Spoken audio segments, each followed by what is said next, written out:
Welcome back to the Golden Trail World Series for a doubleheader. Sierre Zinal in the Swiss Alps and the Tatra Sky Marathon in the Carpathian Mountains of Poland.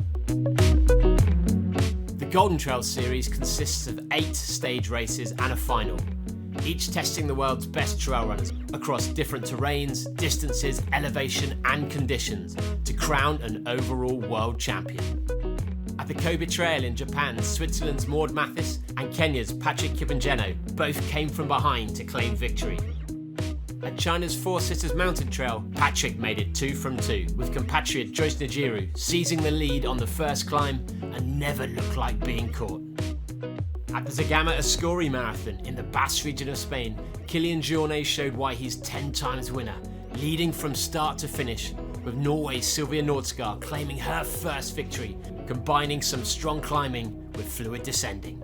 And at the Mont Blanc Marathon, both El Hussein El Azoui and Judith Wieder broke free on the final descent to claim victory in France.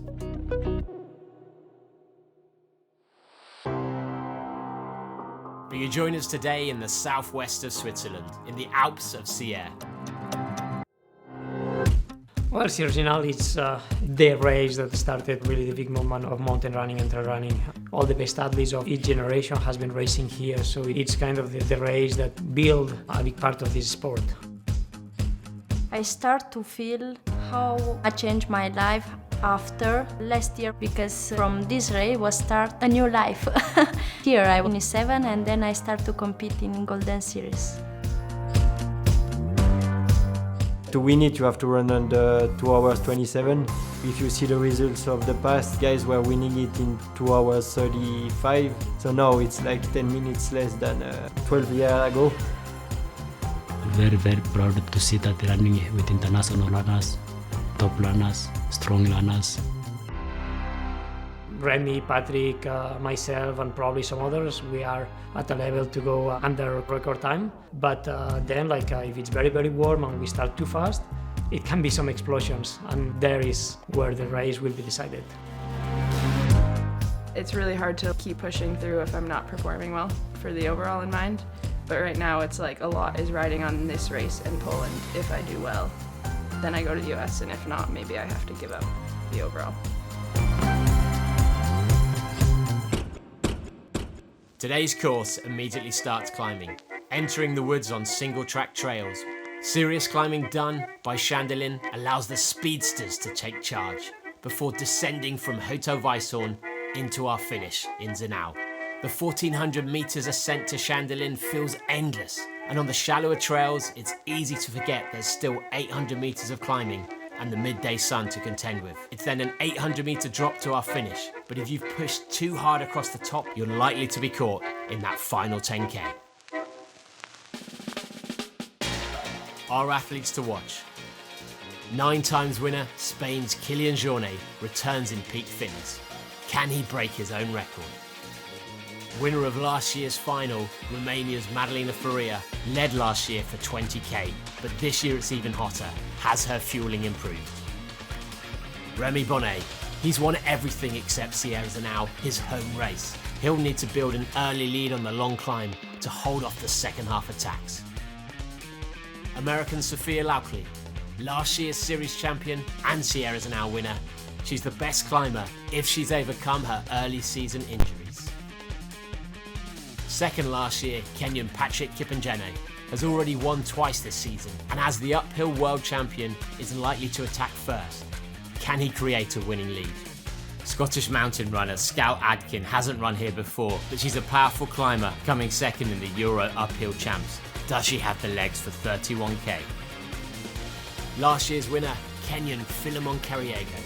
He'll let the climbers go, but will need to recapture last year's form to catch them again. Second last year, Kenyan Joyce Najiru will be hoping she can continue her winning form from the Four Sisters Mountain Trail.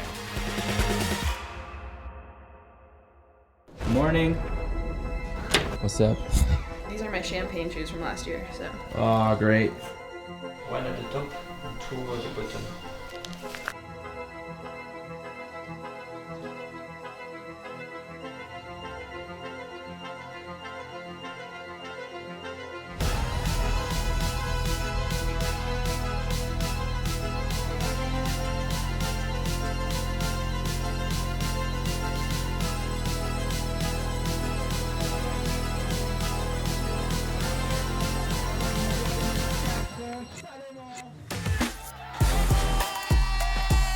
The start was as hot as the 26-degree heat, with our favourites grouping together before Kilian Jornet started to attack the climb, breaking away.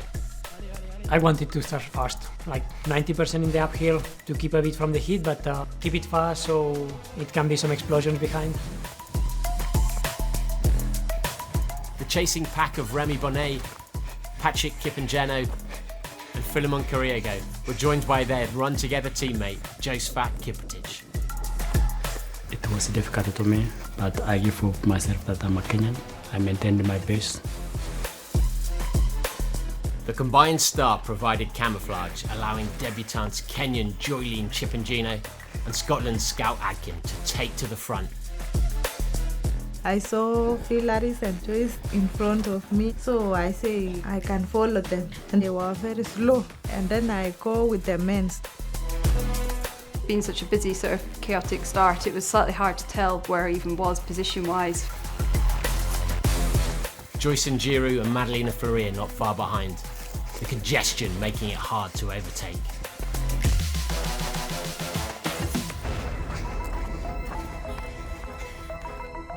Seven kilometres and 1,300 metres of climbing later at Ponchette, the heat was keeping Kilian 30 seconds above the course record. But Josephat had bridged the gap and was now only trailing Kilian by 7 seconds. Remy and Patrick now a minute behind. The Kenyan from Run Together, he was attacking very fast and I was thinking, okay, no, that's not smart to follow, he's going too fast, he will probably explode. So I tried to keep a bit of distance and I felt like very controlled. As the climb shallowed, Josephat deployed his 2:09 marathon pace to create a 30-second lead by Chandelin, 12 kilometres in.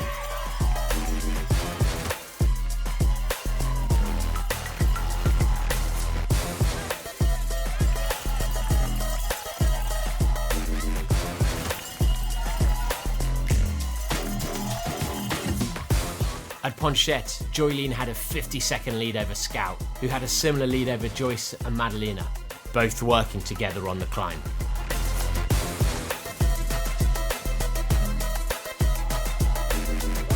As the trail opened up, Joylene deployed her flat speed, extending her lead. I have to maintain because nobody is following me. Joyce then went for broke, passing Scout.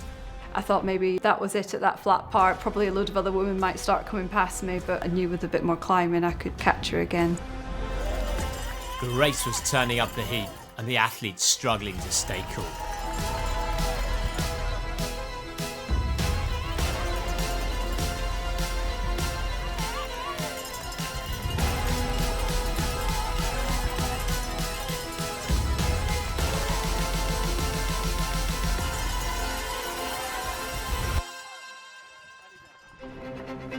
Josephat was starting to regret his early pace and was caught by Kilian as they neared the peak at 20 kilometres passing Hotel Weisshorn.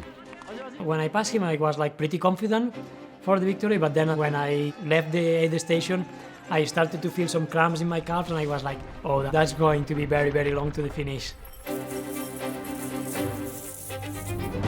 Josephat was fading, first passed by Patrick, but it was last year's winner Philemon who was the main threat, now only 30 seconds behind Kilian and closing. By Weisshorn, Joylene had increased her lead to 4 minutes, but did she have the downhill technique to close out the race?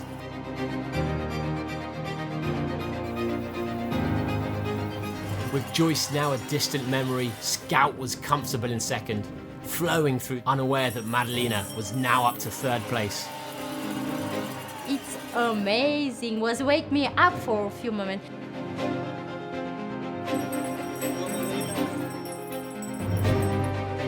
As the trail dropped, Philemon amazingly caught a startled Kilian, king of the downhill, with less than 2 kilometers to go. I was not expecting him to win because I was there. He briefly overtook and extended, but a short technical section allowed Kilian to attack back. And it was like, oh, it's not going to happen.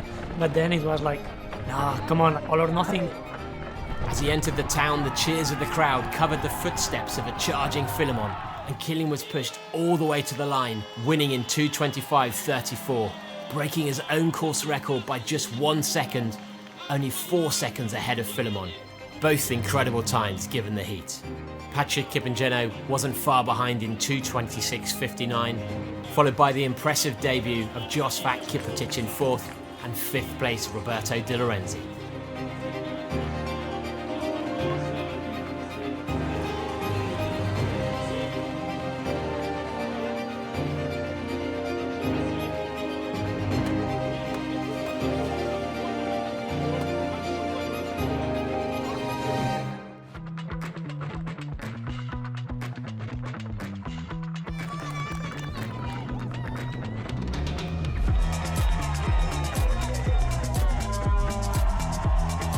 In the women's, even the technical ground couldn't slow down Joylene, and she stormed through the finish in 2:54.06.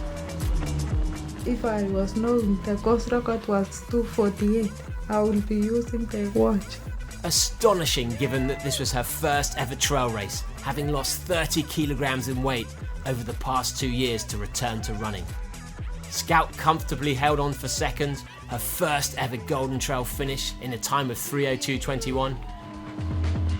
With Madalena Faria in third, Kenyan Philaris Kisang, and Romania's Cristina Simeon rounding off our top 5.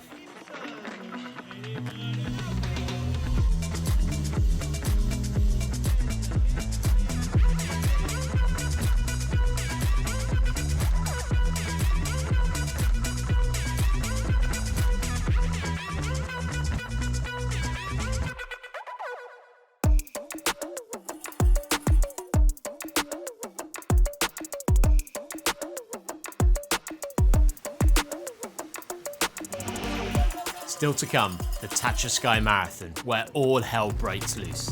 See you soon.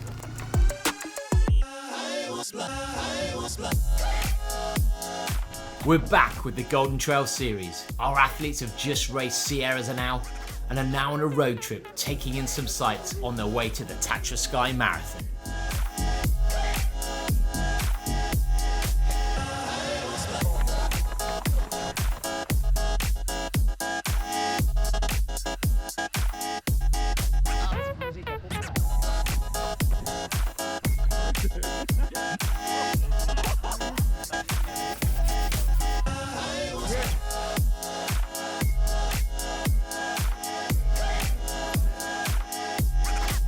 Road trip complete. It's time for business.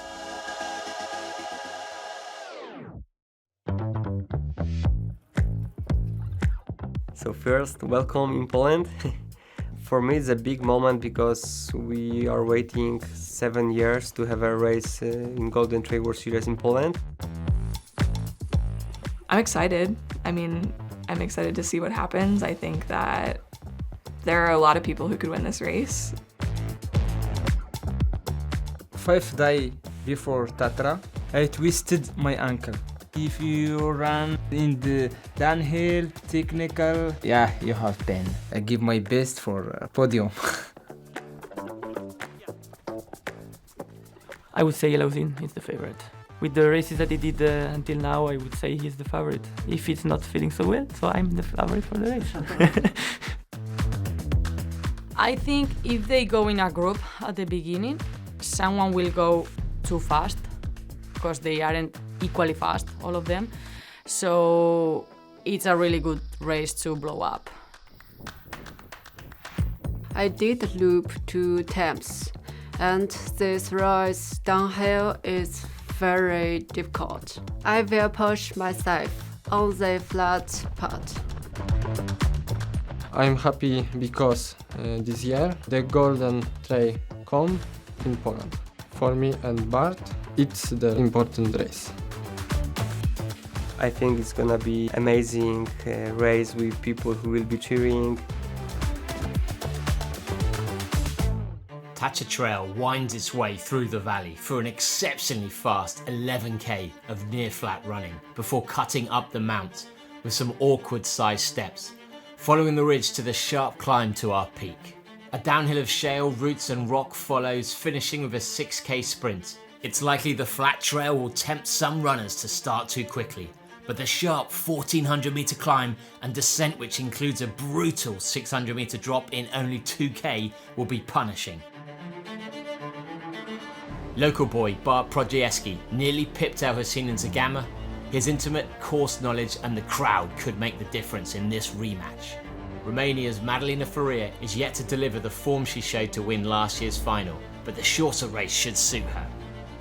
Euro Trail champ Switzerland's Roberto De Lorenzi's best ever result was taking second at the Dolomites last year. Add in the wet and this looks like a course designed for him to star. Technical specialist Spain's Malinosa should be able to adapt quickly to this new course. It's her preferred distance, and if it's wet, she could be our favourite. Mont Blanc winner Moroccan El Hossein Olazoui has the perfect blend of speed and skill. Hot off her win at Sierre Zinal, Kenyan Joylene Chepangeno has her first test of her technical trail skills. Will her second ever race in 7 days be too much with limited recovery? Polish Marcin Kubica has been consistent all year. Can a home race be the advantage he needs to find his first ever podium?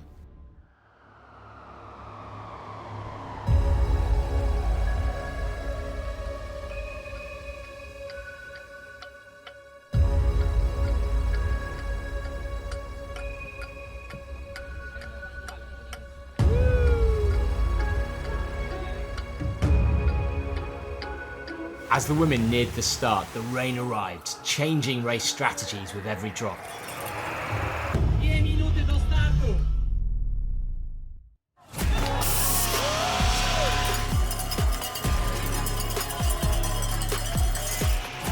As expected, Joylene was retelling the story of Sierre Zinal, leading out with compatriot Filaris Kipsang.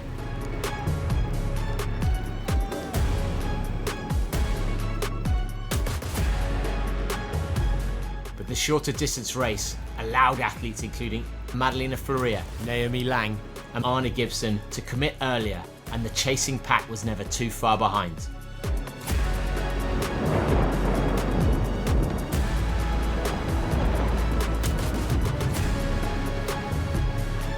A change in winds moved the storm directly over the course, and the National Park Rescue Team called for the race to be cancelled for safety reasons.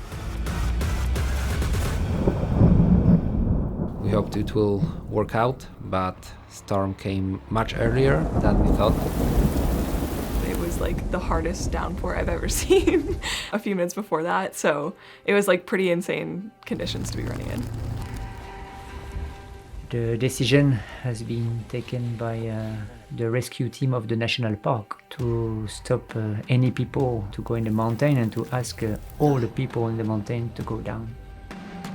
About 20 minutes after the women, we decided that we have to stop the men's race and have a safe place for the women to pause. The women discovered the news at the 11K aid station and escaped the elements in a local shelter, a mix of disappointment and relief. It was super weird to stop in the middle of the course. I was not expecting this. When was stop me say, stop, we need to stop. I say, wow, what I was doing? You want to disqualify me?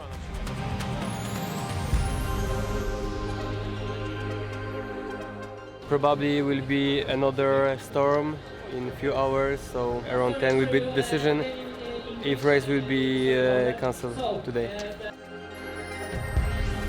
Right now we are doing the decision that the women are going down the valley and it's over. We can wait until the 12th, but the storm is coming. I think it will be both cancelled. It's okay, but I think it's pity. Today Poland gave me the best gift ever. Yes. Why? I think I'm the only one what is very happy because we stopped the race. Maybe I'll go to America now. Precious moments in the hut. Iconic. Yeah. Last one. I mean, honestly, what was more memorable, finishing the race or sitting in the hut with itchy wool blankets?